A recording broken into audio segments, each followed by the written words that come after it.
જય માતાજી। આજે આપણે બનાવવાની છે દાળ બાટી। તો એના માટે મેં ભાખરીનો લોટ લીધો છે। તમારી પાસે ભાખરીનો ના હોય કકરો લોટ તો સાદો રોટલીનો લોટ લઈ અને એની અંદર એક વાટકી સોજી નાખી દેવાની તો પણ ચાલે। મારી પાસે ભાખરીનો હતો એટલે મેં એ ભાખરીનો એકલો જ લીધો છે। એની અંદર પછી સોજી નાખવાની જરૂર નથી પડતી। હવે આની અંદર મીઠું નાખી દઈએ અને અજમો નાખવાનો છે। અજમો મસળીને નાખી દઈએ અને એની અંદર ખાવાનો સોડા નાખવાનો છે અડધી ચમચી। નાની ચમચી છે એટલે મેં અડધી લીધી છે। મોટી ચમચી હોય તો અડધાની અડધી ચમચી લેવાની। સોડા નાખી દઈશું, એને મિક્સ કરી લઈએ અને મોણ આપણે ઘીનું નાખવાનું છે। તેલનું નાખવું હોય તો ન ખાય, પણ ઘીથી ઘણું એકદમ સોફ્ટ થાય છે, પોચી થાય છે સરસ। હજી બીજું ઘી નાખવું પડશે, થોડું મિક્સ કરી લઈએ પછી બીજું ઘી નાખીએ।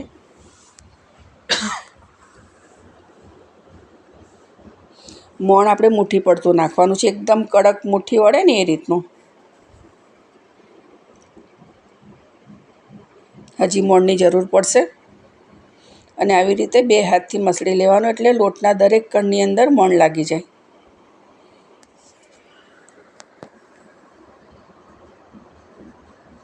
હજી બીજું ઘી નાખવું પડશે।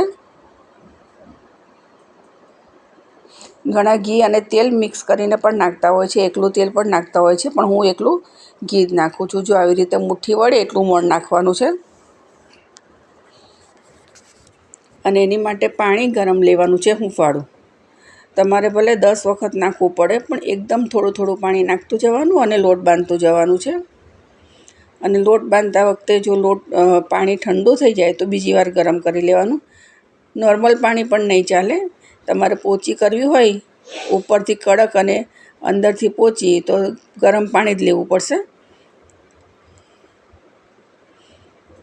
થોડું થોડું નાખતું જવાનું અને લોટ બાંધતું જવાનું છે। એકદમ કઠણ પણ નથી કરવાનું, ઢીલો પણ નથી કરવાનો, મીડિયમ રાખવાનો છે, જે આસાનીથી આપણે બાટી વાળી શકીએ। બધો લોટ ભેગો કરી દઈએ।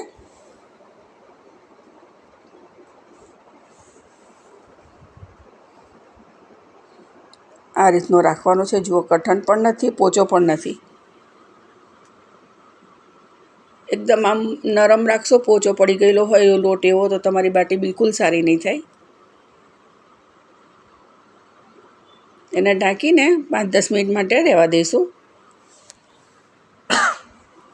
અને ત્યાં સુધી આપણે બાટી મૂકવાનું જે સ્ટેન્ડ છે અપ્પમ, એને તેલવાળું કરી લઈએ। ઘણા ઓવનમાં બનાવતા હોય છે, માઇક્રોવેવમાં, બાટીના કુકરમાં। હું જે અપ્પમ પેન આવે છે, કોઈ કુકર કહે છે, કોઈ સ્ટેન્ડ કહે છે, પેન કહે છે, અલગ અલગ પોતાની રીતે કહે છે, તો હું આ અપ્પમનું જે છે એની અંદર જ બનાવું છું કાયમ બાટી। નાની નાની હોય છે, દેખાવમાં પણ ખૂબ સરસ લાગતી હોય છે, તો એને ગરમ કરવા આપણે તેલ લગાવીને મૂકી દેવાનું અને ગરમ થઈ જાય પછી નીચે રોટલી બનાવવાની જે હોય છે લોઢી, આપણે એ રાખી દેવાની, કેમ કે ફેરવતા કદાચ થોડીક વાર લાગે તો બળી ના જાય એની માટે।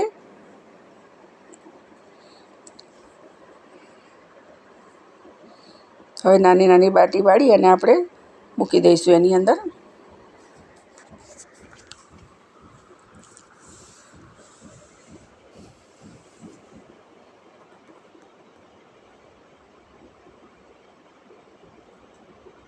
આવી રીતે વાળી લેવાની છે અને લાકડાની એક સળી હોય એનાથી અંદર કાણું પાડી દેવાનું છે પાછળ સુધીને, જેથી કરીને શું થાય કે અંદરથી પણ એકદમ સરસ રીતે ચડી જાય। જો આવી રીતે બધી જ આવી રીતે વાળી અને અંદર મૂકી દઈશું, ત્યાં સુધી સ્ટેન્ડને આપણે ગરમ થવા દઈએ।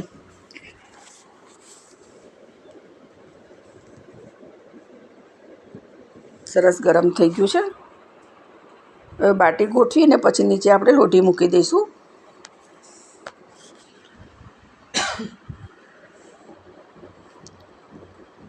અને આને ઘડીએ ઘડીએ ફેરવવી નથી પડતી, એક વખત ચડી જાય એટલે બીજી સાઈડ ફેરવી લેવાની।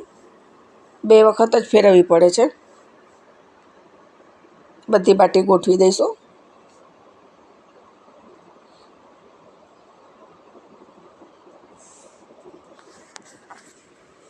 આ દેખાવમાં પણ બહુ જ સરસ લાગતી હોય છે. તમારી પાસે જો આ હોય સ્ટેન્ડ, અપમ સ્ટેન્ડ, તો તમારે એની અંદર જ બનાવવાની. એક વખત બનાવી જોજો, ખરેખર બહુ સરસ લાગશે.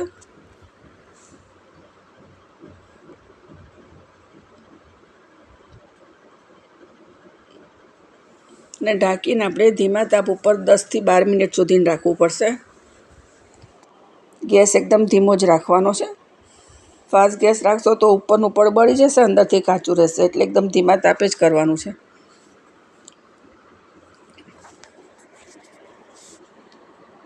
અને ઢાંકીને રાખી દઈએ.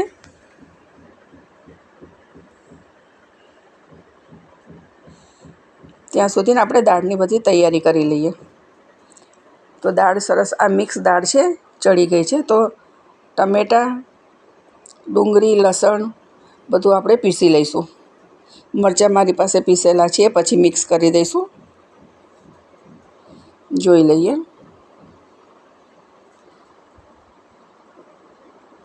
સરસ થઈ ગઈ છે એક બાજુ, તેને બીજી સાઈડ ફેરવી લઈએ.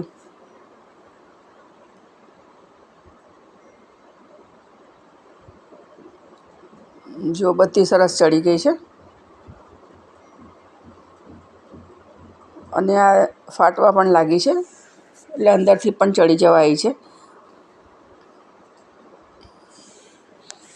એને ઢાંકીને રાખી દઈશું.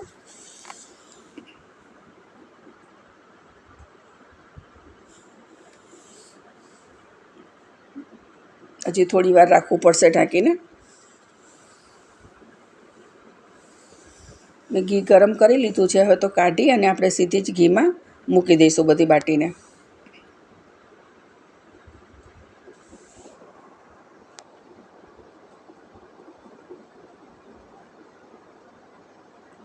એકદમ સરસ છે, ફાટી ગઈ છે. થોડી વારે ઘીની અંદર આપણે એને હલાવતા રહીશું.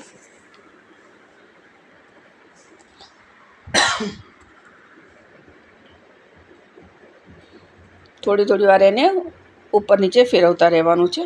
હવે આપણે તેલ મૂકી અને રાઈ જીરું નાખીએ, એમાં બાદિયા પાવડર નાખીને જે ડુંગળીને ટમેટાને બધું પીસું છે એ અંદર નાખી દઈશું.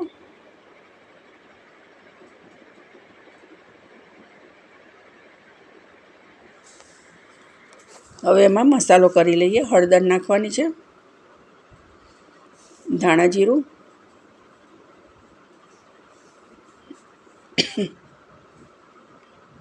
અને લસણનું ખાંડેલું જે મરચું છે લસણવાળું, એ નાખવાનું છે.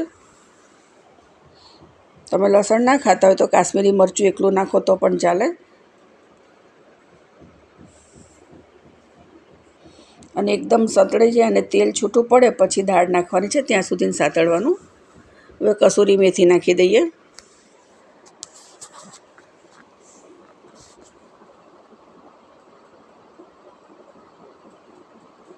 ગરમ મસાલો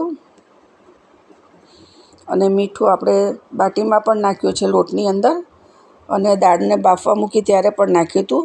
એટલે થોડુંક જ નાખવાનું, પછી ટેસ્ટ કરીને વધારે જોઈતું હોય તો નાખી લેવાનું. પહેલાં થોડુંક જ નાખવાનું છે.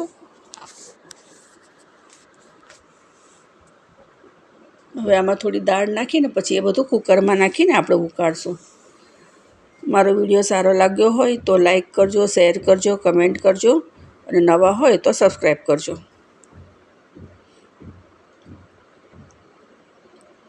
હવે આપણે આને ધીમા તાપે ઉકાળશું દાળને.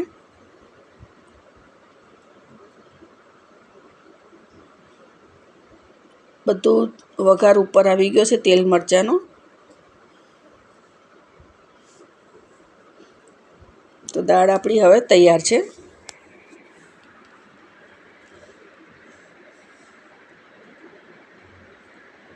સરસ ઉકળી ગઈ છે દાળ. તો આપણે એની ઉપર લીલા ધાણા નાખી દઈએ. દાળ બાટીની દાળ અને બાટી એ બંને તૈયાર છે. તો મળીએ આપણે બીજા વિડીયોમાં. જય માતાજી.